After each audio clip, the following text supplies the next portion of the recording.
It's all about gaining knowledge and experiences in different areas to be better at what you do or to do something completely new. NAREDCO has started numerous skilling programs, including Nipun. However, through NAREDCO Mahi, our focus is sharpening and supporting women in construction and real estate sectors.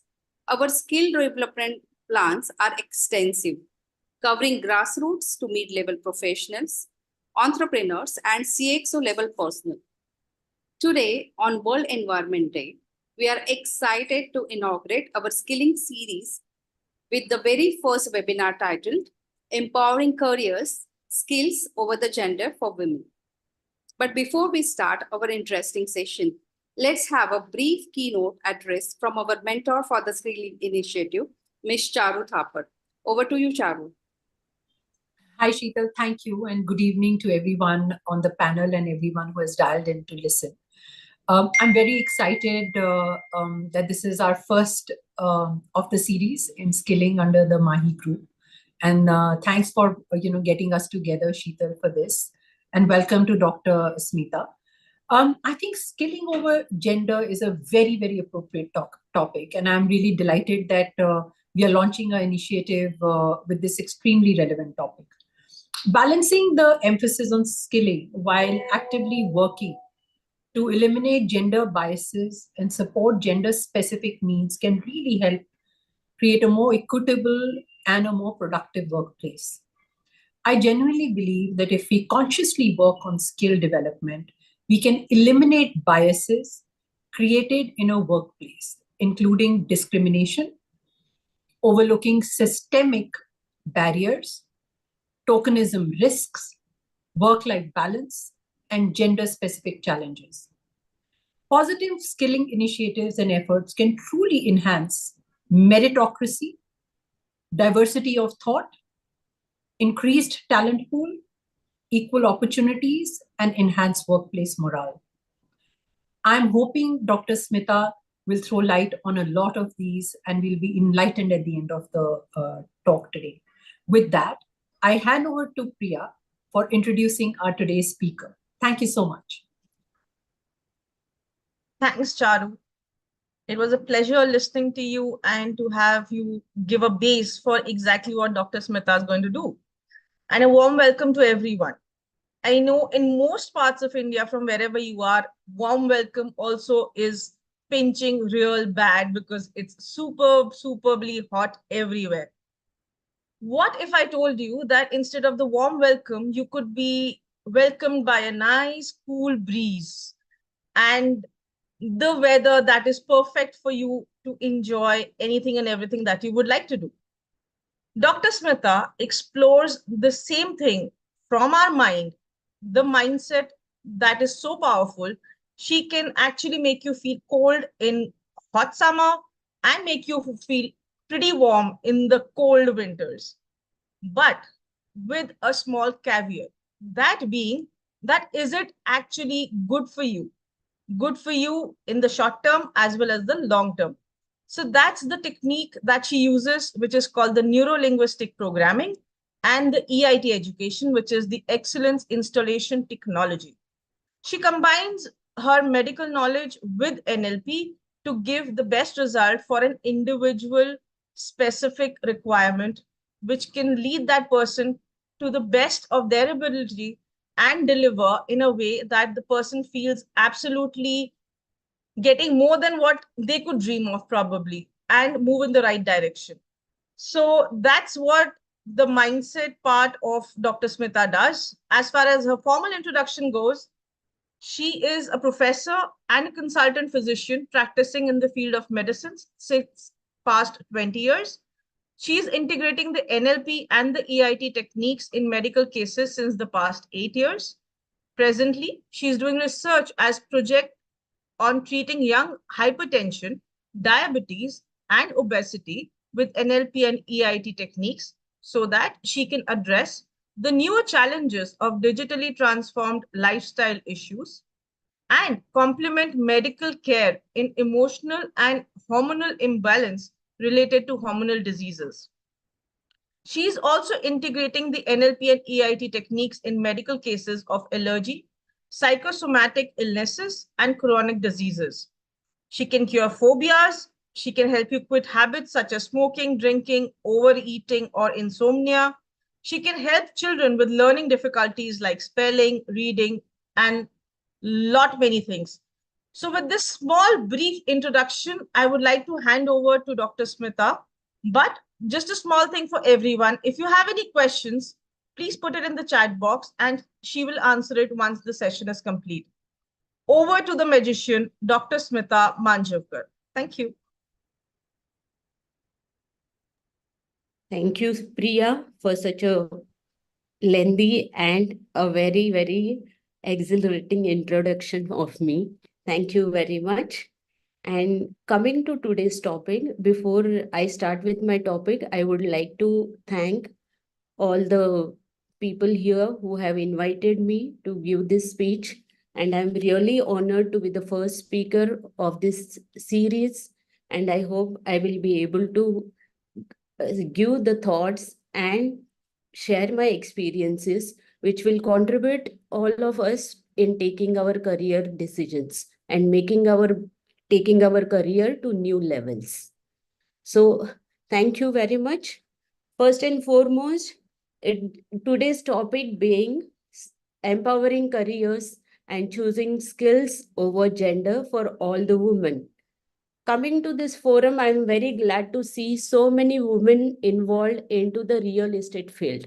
Real estate field, which was initially supposed to be a male-dominated field. I'm so happy, and Priya keeps telling me stories from your field.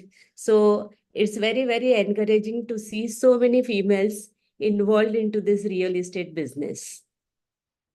So coming to my talk, when we say skills over gender and specifically for women, why is it so? So going to the basics of it, if we say, if we define sex, how do we understand gender? What's the difference between sex and gender? Sex is actually a biologically determined physical difference between men and women, and that are universal. They are classified by the male and female is classified by the reproductive functions and organs of any living organism.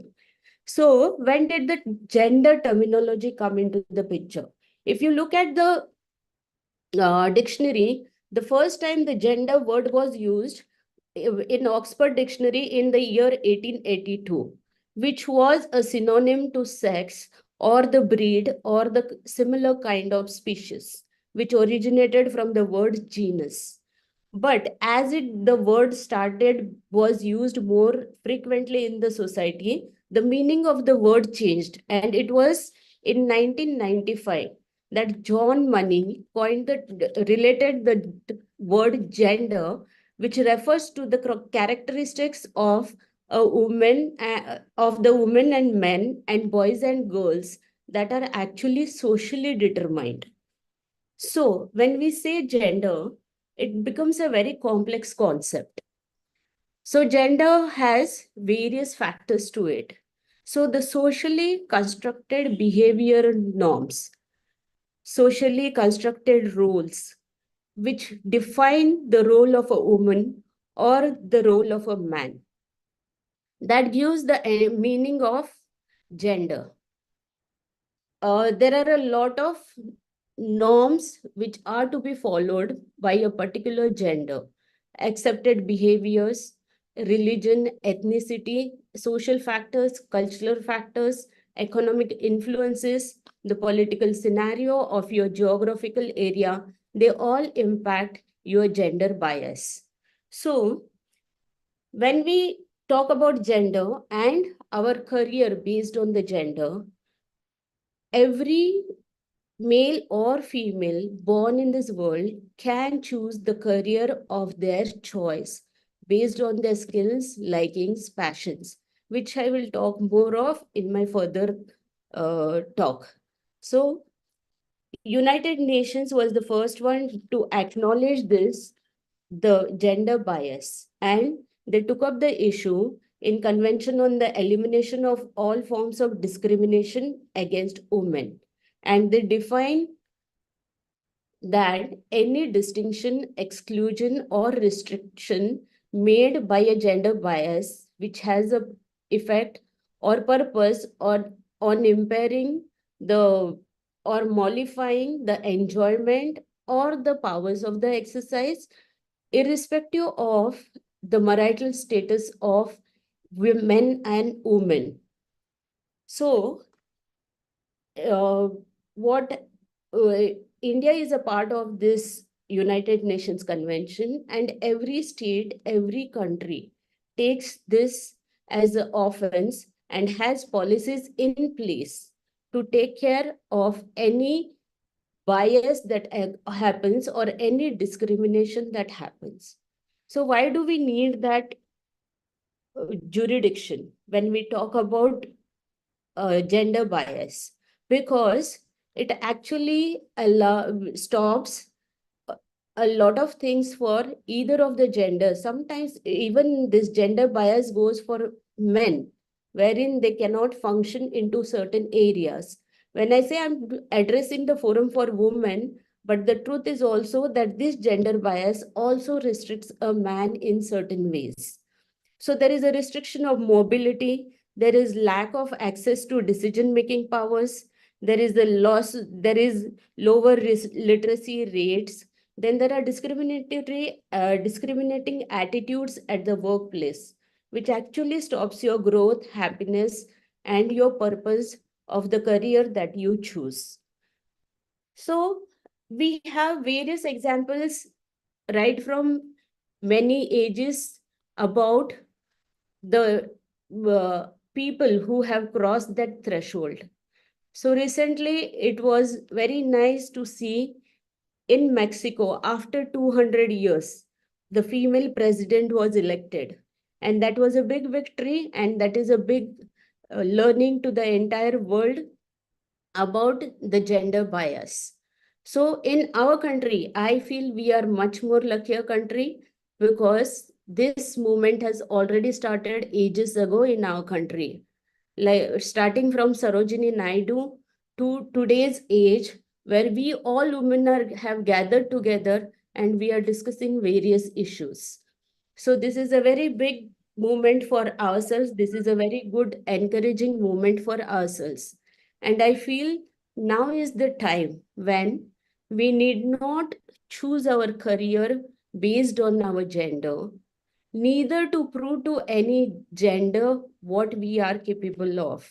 Now is the era where we can completely focus on our skills, our passions, and choose the career to make our life successful and happy, and to contribute to society and people.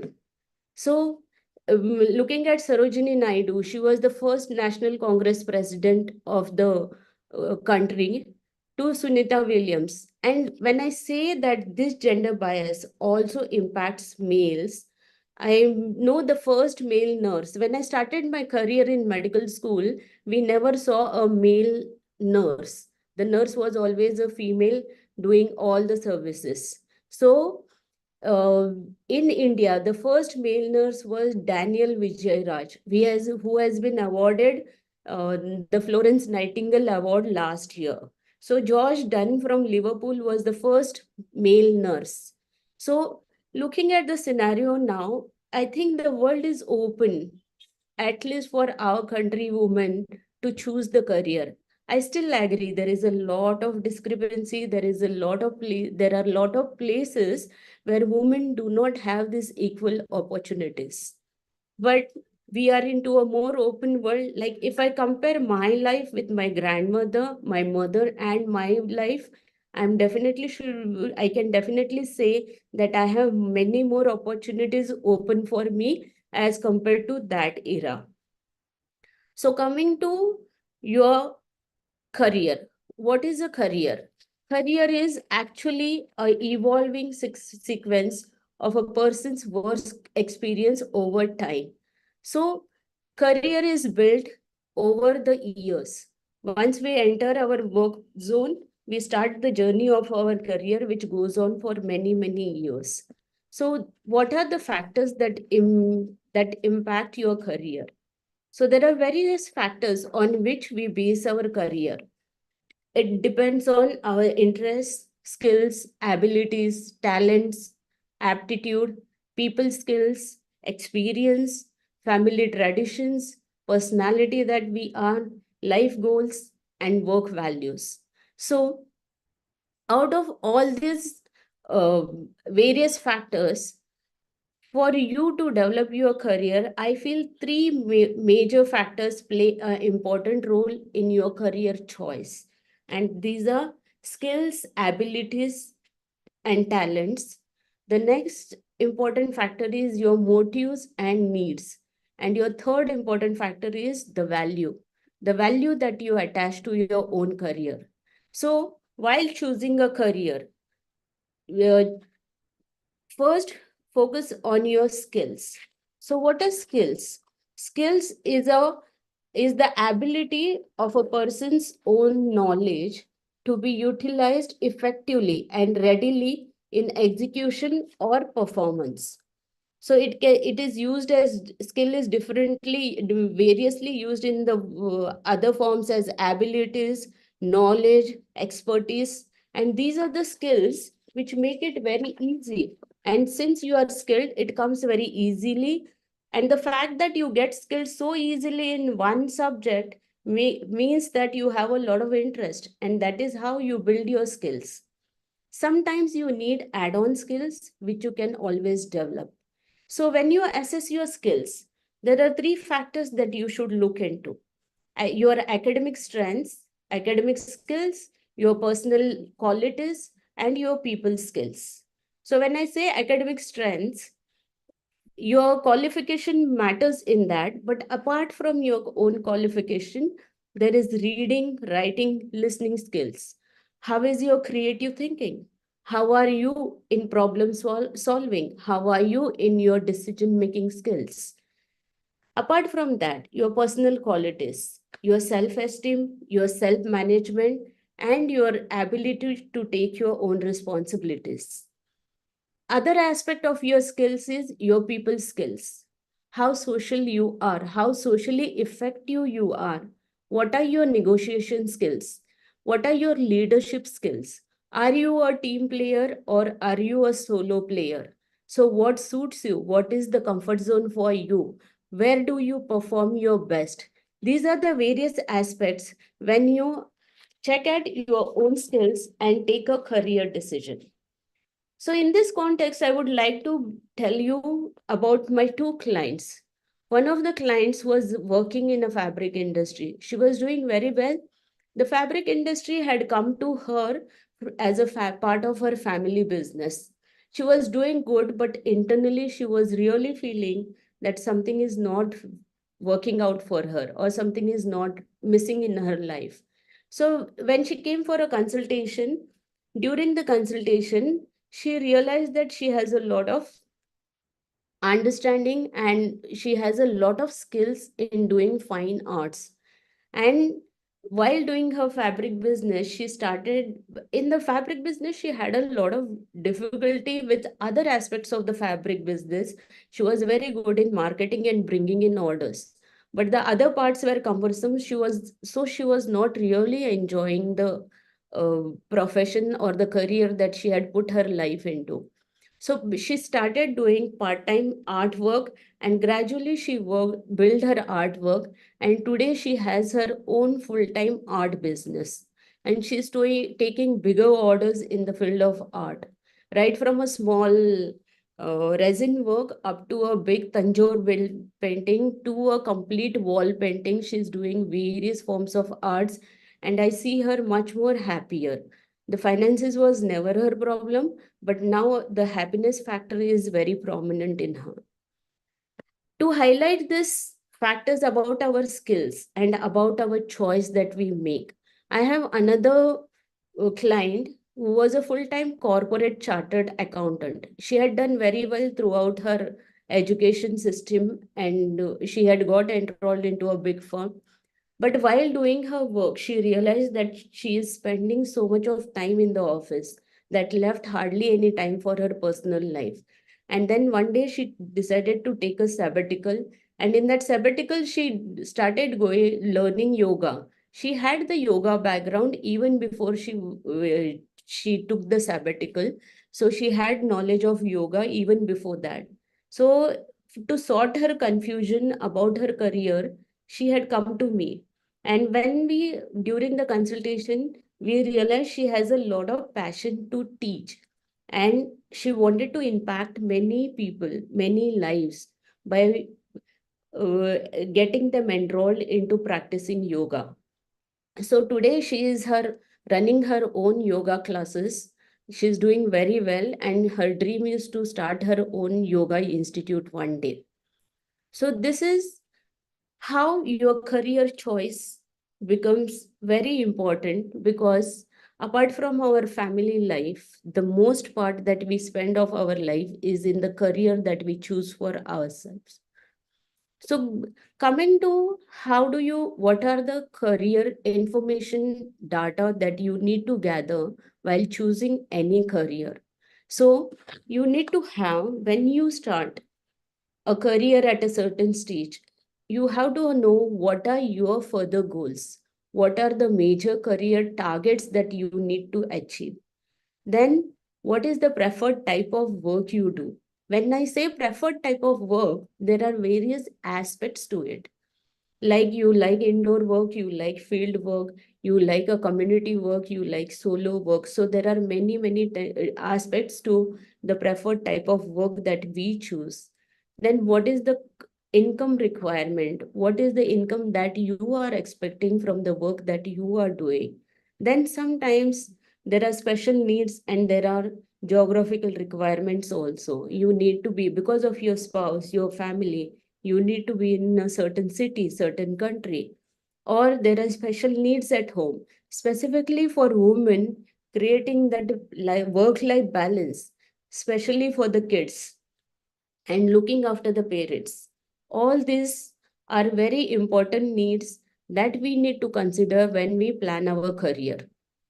And the industry preferences. Which industry fascinates you? Which industry makes you more happy? Which industry seems much more comfortable for you? So these are various aspects that you need to consider along with your skills and what will go best with your passion, with your interest, and with your abilities. So once you have chosen the career, you are working through the pathway, and there are many times where women feel that they need to change the career. And that is absolutely fine, because there are many women who go through these stages. And I have seen this during this journey of uh, consultations, that at around 40 and 45 age, women especially, they really are looking for a career change. It sometimes happens to people even in the earlier ages, but most of the times I have seen this people coming in the age of 40 to 50 where they are actually contemplating changing their career. So at any given age, the various reasons that I have seen is the current in the uh, current work or space on the chosen career that they are doing, they feel that the sacrifices, like one of the clients who was working for a corporate sector, she felt that the amount of time that I'm giving is too much, and that's why she wanted to shift her career. Sometimes there are other sacrifices that people are giving, especially women. They are sacrificing their family life, they are sacrificing their giving their time to their children, to their spouse. And there are many other sacrifices that people do to continue in their respective careers. That is the time when they start thinking of changing their career. Also, sometimes there people, women, or even for men, they feel that they are not valued in their organization, or they are mistreated in their organization. Particularly to this topic about mistreated or being less valued, there are aspects that are related to the company or the organization, and there are aspects that are related to your own self. So that needs introspection, and I recommend you take a professional help if you are taking decisions based on this reason. Then there are other reasons like the need for more control, like my time, how do I want to divide it? My money, how much do I want to earn and how much do I want to be satisfied with, whether I have very high income goals. So people have the need to be in more control. Sometimes people do not like hierarchy, they like to be in their own space. So this is one of the reasons where people are looking for career change. Then sometimes it happens with this new age technology and with this AI coming into the picture, there are various aspects. Like the field is changing every day. 23 years back, when I was working as a doctor, the field of ophthalmology, that is your eye problems, and the field of radiology, these fields were totally handled completely by the doctors.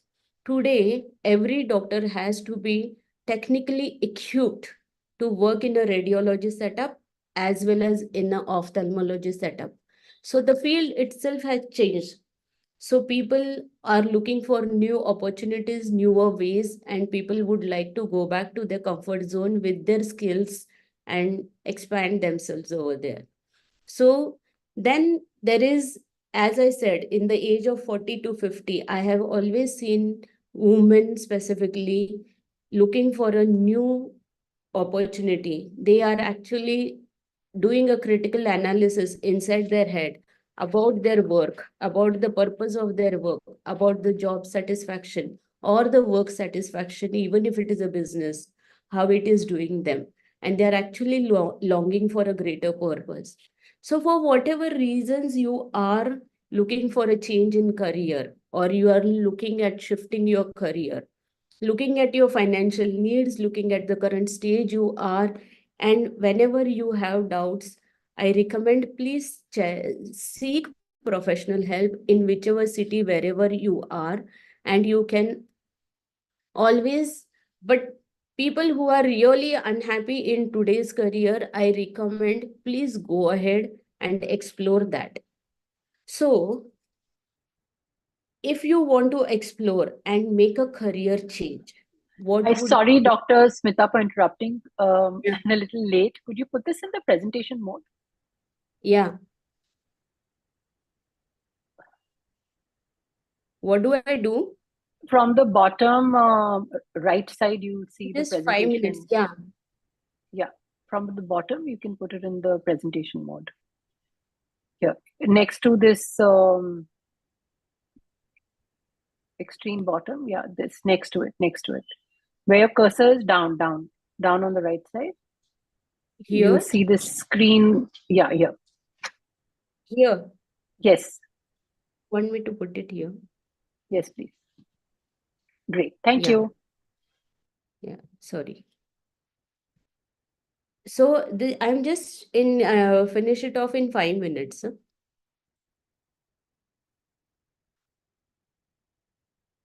Hello, can I continue?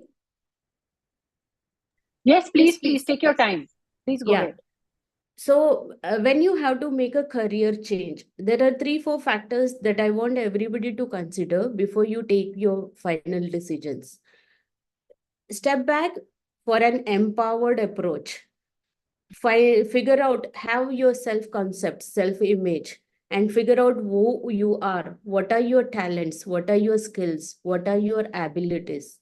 Your values, priorities, and what are your non-negotiables? That will empower you and that will give you a definite idea of how do you want to go about it. And then let go of the thinking patterns and behaviors that keep you stuck. So I would like to give you an example. There was a lady with whom I was working. She was doing very good in fashion industry. Her only limitation was she was not ready to adapt herself to marketing aspect of the fashion industry. She was very hesitant to market herself and grow into the career industry. So when she had to go solo and start on her own, she had to first take care of that limitation. And then she could go back, and she is actually doing well today. So you need to take introspect, find out what are your limiting thinking patterns, what are the behaviors that keep you stuck. So get rid of those behaviors, take care of those limitations, because nowadays you will have help around. You have techniques, you have various, the industry is full of people who will help you to get over these small limitations. And then you have to set creative, reliable, specific, time bound goals. So if you're trying something new, or if you're making a career, even at the start of the career, even in the very beginning stages of your careers, make time bound goals. And wherever it is possible for you, keep an accountability. Maybe it's your business partner, it is somewhere, someone from your family, maybe it's your mentor or someone colleague who is closely associated with your work. Keep accountability. That also helps. And I always recommend that if you have any thoughts and ideas, God gives you those ideas because you have the capability to work on it. So I will always recommend taking all the precautions and being confident, go on, explore and try it on. So whenever you are doing your career plans, and whenever you are choosing a career based on your skills and based on your priorities, whatever your concepts are, I want you to be aware of these leaks that come into your career. There are various pitfalls that you come across while choosing or while progressing or while performing in various aspects of your career. And being a woman, these are very important. So I have seen many women who do not recognize their own potentials, their own accomplishments, their own abilities. So specifically, when it comes to women are very modest, I would say. I have met so many of them and I have done consultations for so many of them. So many a times in the offices, it is always taken up as bragging, but I call it as ownership. If you have done something, you own it. And you also take your accomplishments in your consideration, because I always advise my clients that you always celebrate your success. Whatever you achieve, a person who has never done marketing, and even if they go out and sell a product for 1,000 rupees and they earn it, I always advise, please go out and celebrate that, because that is your first achievement. Once you do that, you are actually giving a feedback to your own neurology to do more of it. So whatever accomplishments, rather than thinking of bragging, or rather than, especially in organizations, if it is your own setup, it still goes well. But in the organizations, I recommend everybody to take the ownership of your achievements. So second point is communicating. How do you communicate in your organization? Whether you are coming from fear or whether you are coming out of strength, whatever you communicate, you should be able to communicate uh, fearlessly, out of strength. And also, when I say communication has various aspects to it, you should be also ready to take the responsibility of your communication. Another aspect which I have seen most commonly is reluctance to ask for what you deserve. So, be it promotion, be it your salary hike, be it your recognition in your workspace, with your awards, with your entitlements, with your incentives, everything. Whenever you deserve it and you know you have worked hard for it, please go ahead and ask for it. That also keeps your status, your position in the organization firmly. Also, another limitation that women have is isolating themselves from influential support. So when they have to go out and interact with influential people, it happens with men too. But when it comes to influential people, sometimes you find it very awkward. Sometimes you are very hesitant. These are the limitations that you are facing. So the only factor that I advise people when they are having this limitation, specifically limiting themselves from getting into networking, getting into influential people's support, the only factor they need to look within is what they are doing. Do they like it really? Do they associate themselves with that? And are they really enjoying whatever they are doing? If they are, they can easily go and get connected with the network or the influential support. That always helps in your career growth, in your next level of career planning. Then many a times, specifically in amongst females, this is always seen in many parts of our country, even now in the cities, is acquiescing. Acquiescing is if you see something that is unfair or illegal, which is happening in your office, and if you're not asking to stop, then you are a part of it. You are contributing to it, and you are, even if you're silently watching it, you are actually being a part of it. So, from strength and not out of fear, if everybody talks about it, then it becomes the they know we have to come up with policies and advisories to take charge of it and see to it that none of the colleagues, sometimes it happens even with males. Sometimes it's a simple, your company informs you that we are not giving you this offer, but actually the company is rejecting your application because it is they feel that a woman can't do it, which is not the truth. So there are many aspects where rather than acquiescing, women should start saying the word stop or no wherever it is required. Then many a times, more other important factor is your past traumas or your past experiences. They may not be very big traumas, but your experiences define your today's decisions. And many a times we take decisions based on our past experiences. So I have a senior colleague who is a very good laparoscopic surgeon. He was actually working in a hospital, and he used to do very fine surgeries. He was a very renowned surgeon who was sharing his uh, hospital with his brother. The brothers had an argument which turned out very bad, and he ultimately stopped going to the hospital, and he stopped operating on the patients.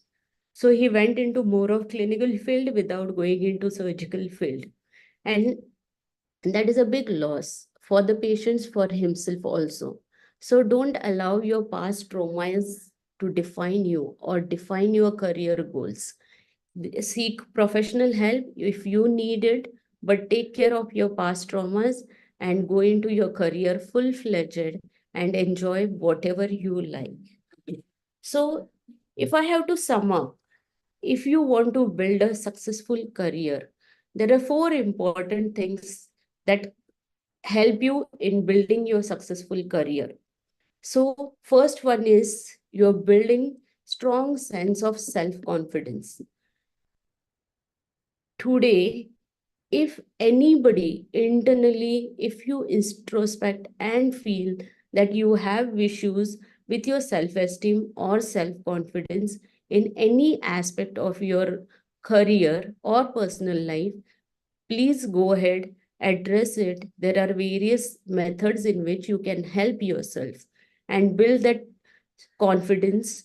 And that helps, that is the first milestone when you are building your own career.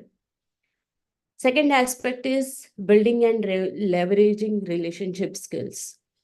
Whether you are working solo or whether you are into an organization or whether you are into any big social structure, you need to develop relationship skills, building layered relationship. across all parts of life is an important aspect of human growth and happiness. So when I say layered relationship, at one point you would be a boss of a person, and at the other point you need to sometimes to be his guide, to be his or her friend, to be her mentor, and you have to play multiple various roles. If I'm interacting with my daughter, I know I am her mother in the first place, but there are times when I have to become her friend, when I have to become her sister, when sometimes she's a teenager, she gives me a big lecture. And that's the part of life. So leveraging relationship skills is a very, very important part of today's world. Third important point is influencing others. So the basic fundamental of NLP techniques is Dr. John Grinder says that you cannot not influence a person sitting beside you, even if you do not say a single word to that person. So no two people sitting beside each other cannot not influence each other. So this is how human neurology, physiology, biochemistry is made.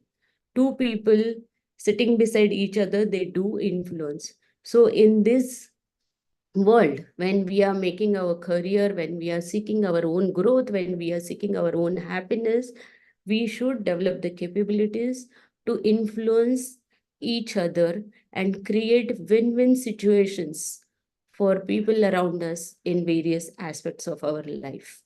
And if you have to look at the broader picture of your career goals, you have to have the larger impact, the impact of whatever you are doing on your organization or in the community or in the society that you are working towards.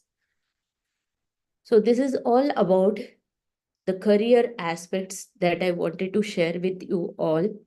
And I would like to go back.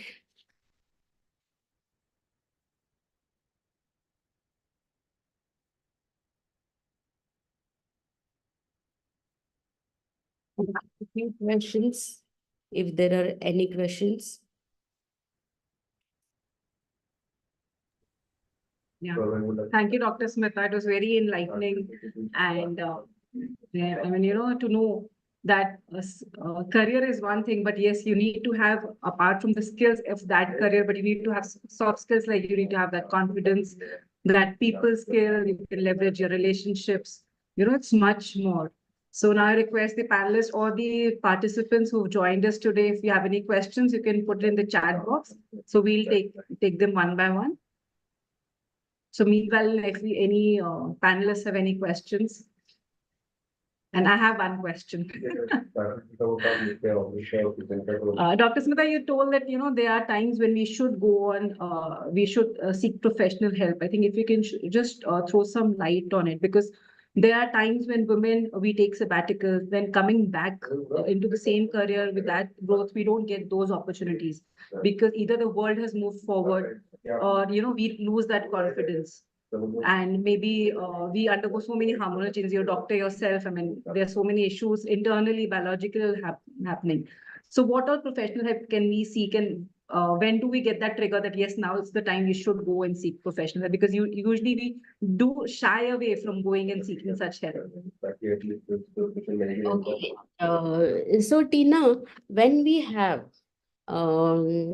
like we understand our own emotions, right? So as per NLP, you are aware that we do not label any emotion as positive or negative. Emotions always make you either resourceful or unresourceful. Okay.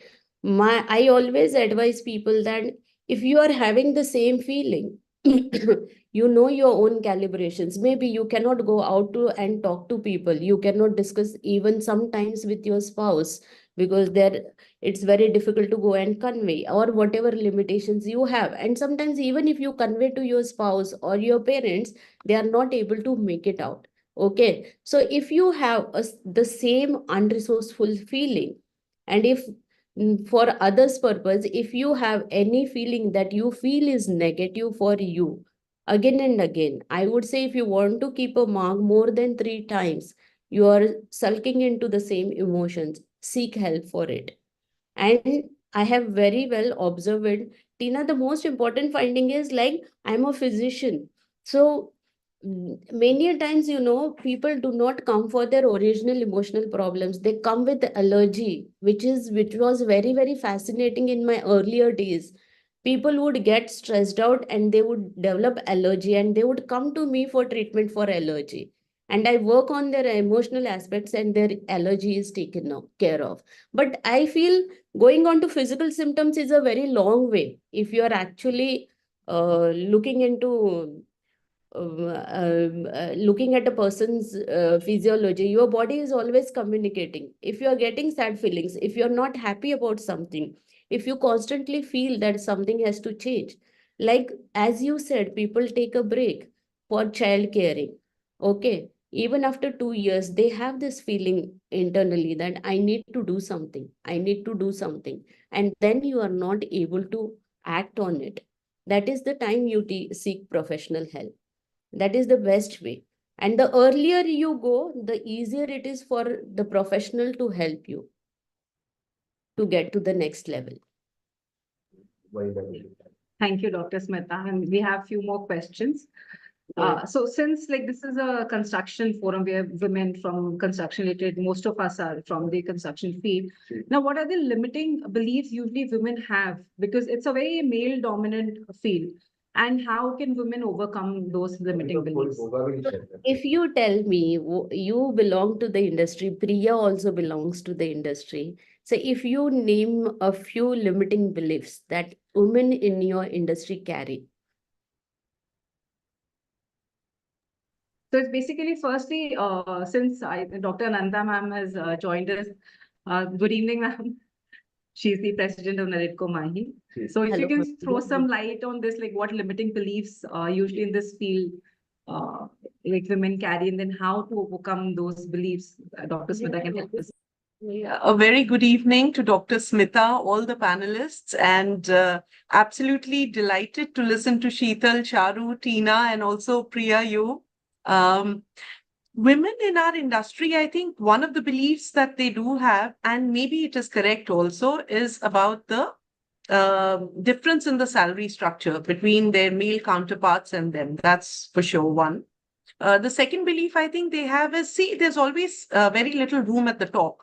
So the way our industry is structured, even if you are deserving to be a CEO, they'll be very happy to make you a deputy CEO and have somebody else as a CEO. And in their own mind, they probably think that they are protecting you from, any kind of trouble which may come later, whether you need that safety net or you don't need that safety net. So this is also a trend which you will see. They'll always mostly put a man on the number one position, put you as the second in command, and the second in command could practically be running organizations also, for all you know.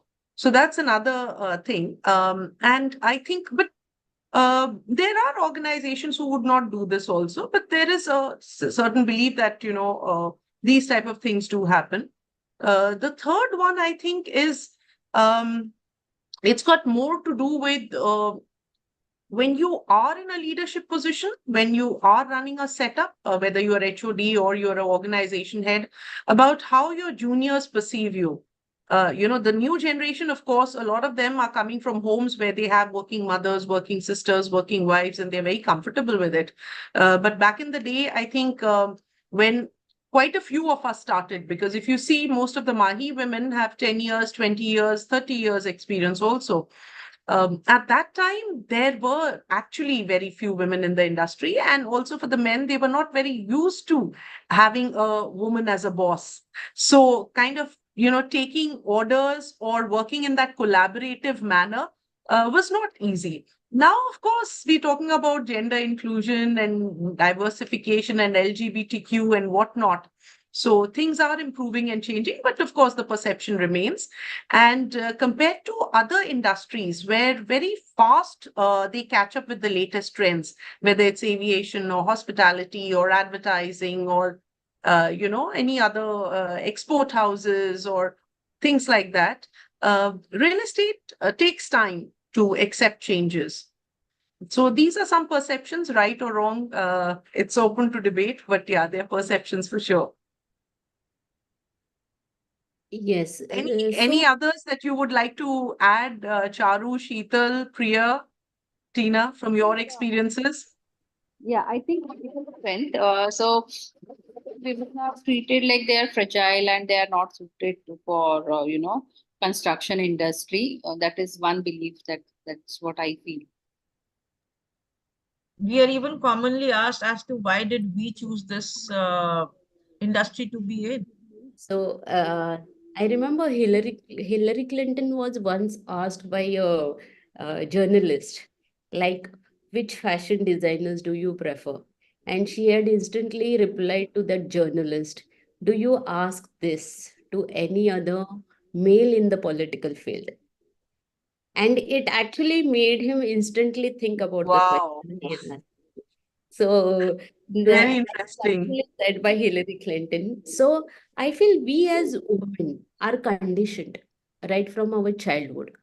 So we are conditioned to be soft. We are conditioned not to be outspoken. We are conditioned to do certain things in certain ways. And that also we carry lifelong.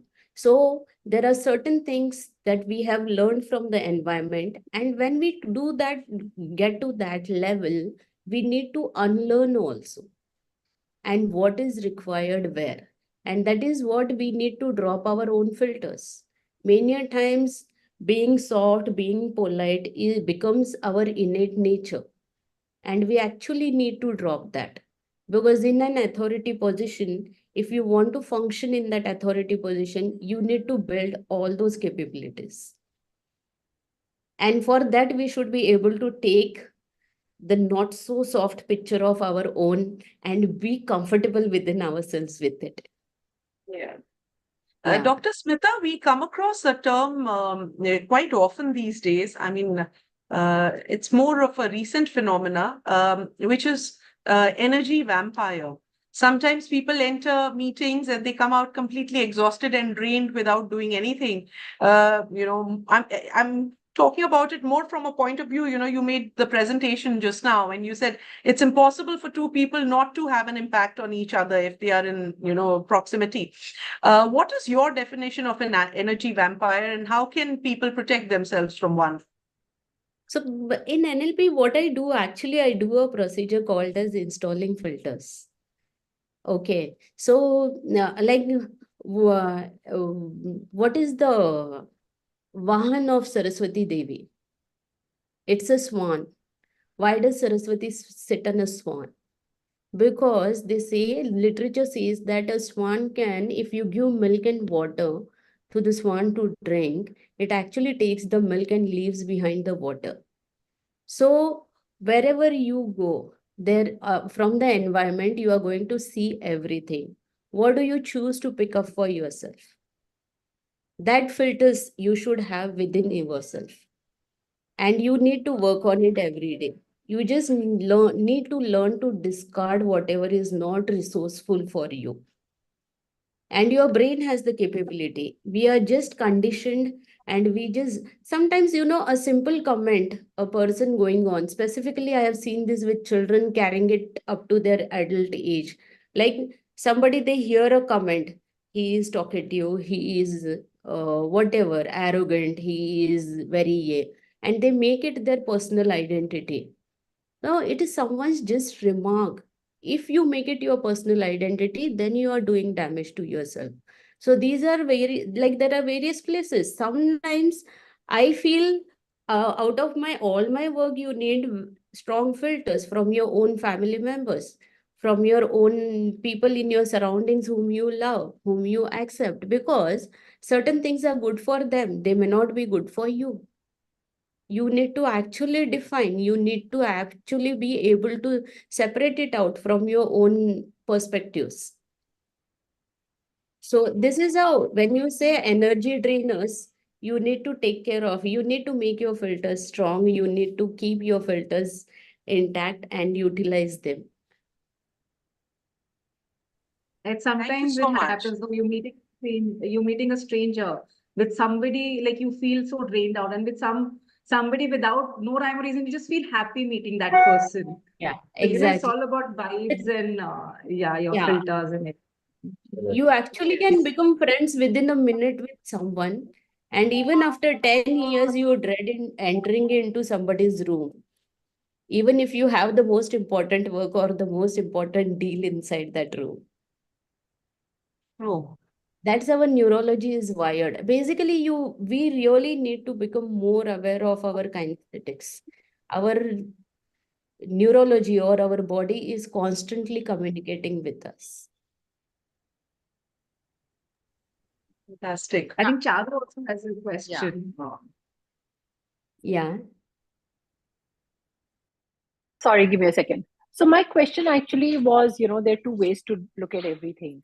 And just now you spoke about Hillary Clinton's comment to the reporter.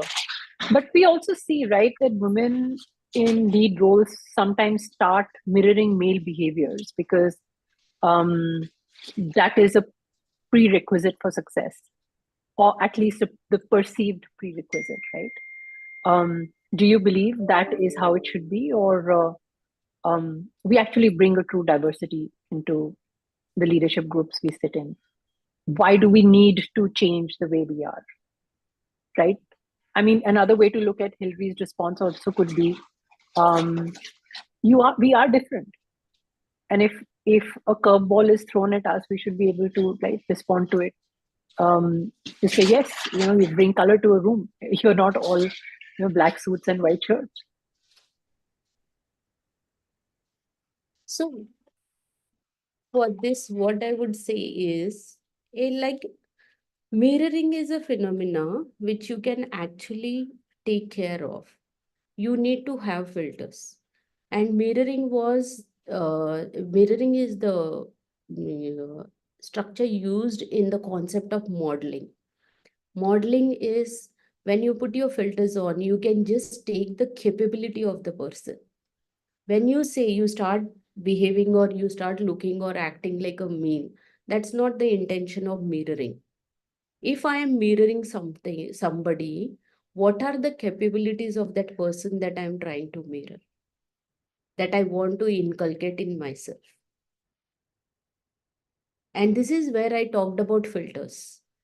When you are mirroring another person, you should always have your filters on because you want to mirror that capability. You don't want to become a clone. We can't replicate people. Every human being is unique. Every woman is unique, and she has her own spark of brilliance. The first assignment that our mentors do is when we start working on people, the first question they ask us is, what is the spark of brilliance in that person? So, how do we mirror people? Just keep your filters on and mirror only the capabilities of that person. If you want to mirror the administrative capabilities or the leadership skills, what are the leadership skills that you are looking at of that person? And just mirror those. Thank you. Well said. Yeah.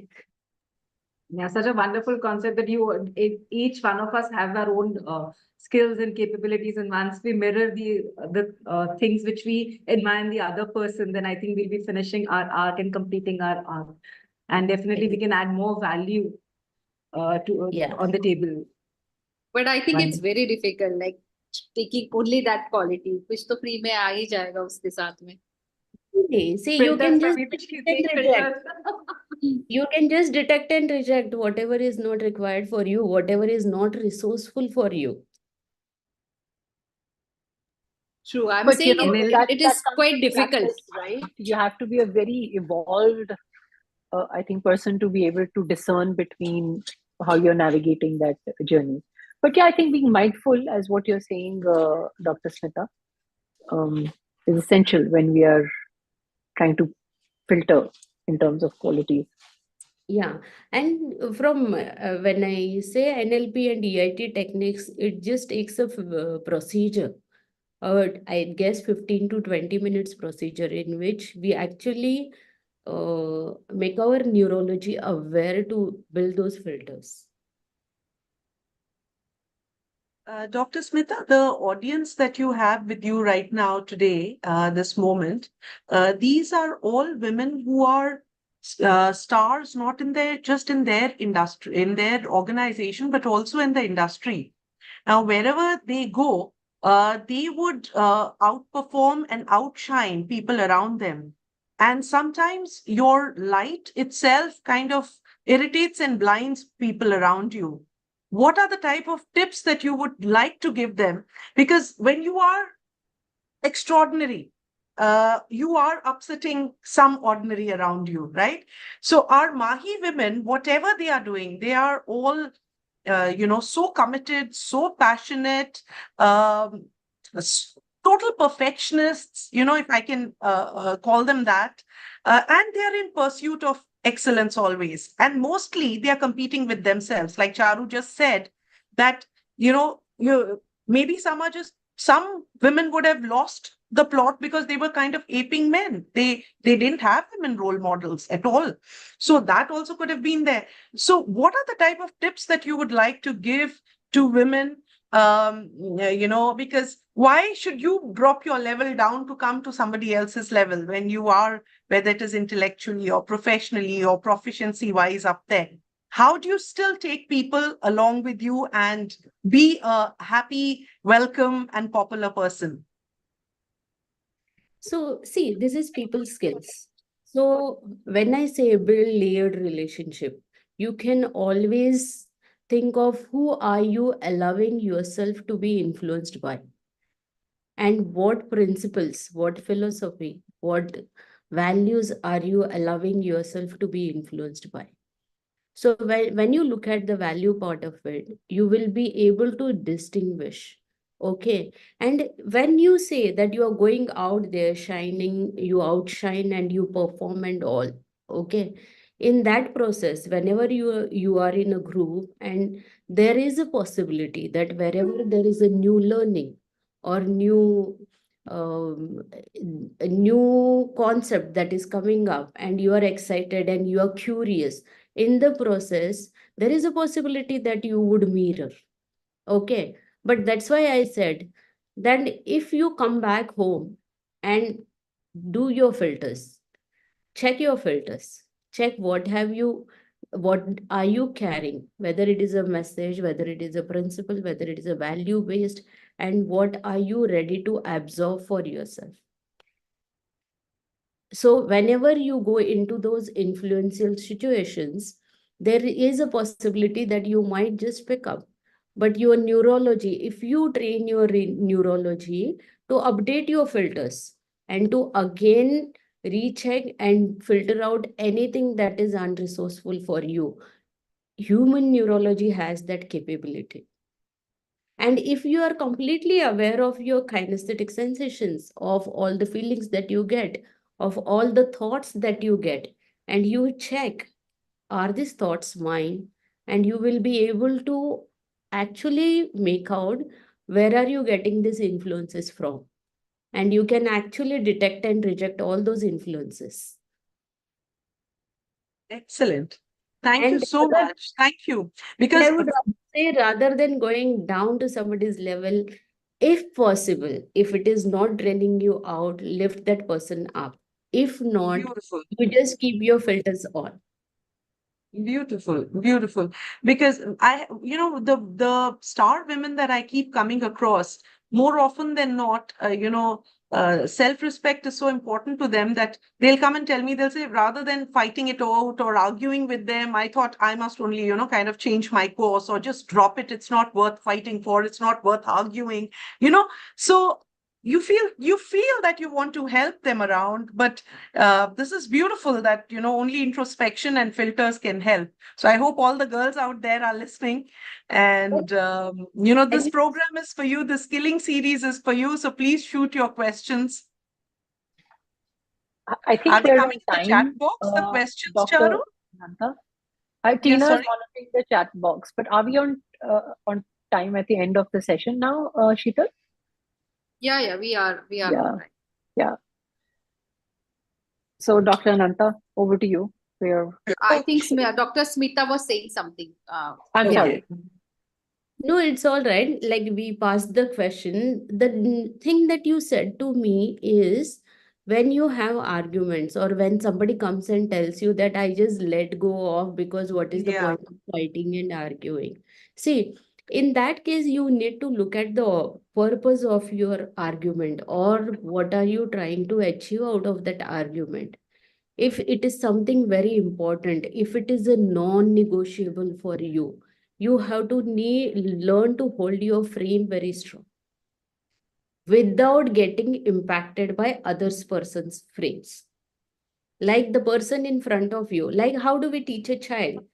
If you want to teach your child the right thing, even if the child throws a tantrum, or if the child starts screaming on the road or doing something in a public place, what do? We just ignore and we just let that child know that this is not going to impact me at all. So I always advise that if the context in which you are having your say, you want to have your say, and it is very important, non-negotiable, and it is about your value system. Hold your frame very strong without getting impacted by anybody's whatever the person in front of you is doing. Thank you so much. With And that, I think we come to the end of yet another beautiful talk series from the Mahi Basket and Mahi Bouquet. As far as the skilling is concerned, this was our first talk. Although we've done dozens of talks in the last 2 years, I hope you enjoyed it as much as we did. Thank you so much to our entire audience and the Mahi girls. Keep the questions coming.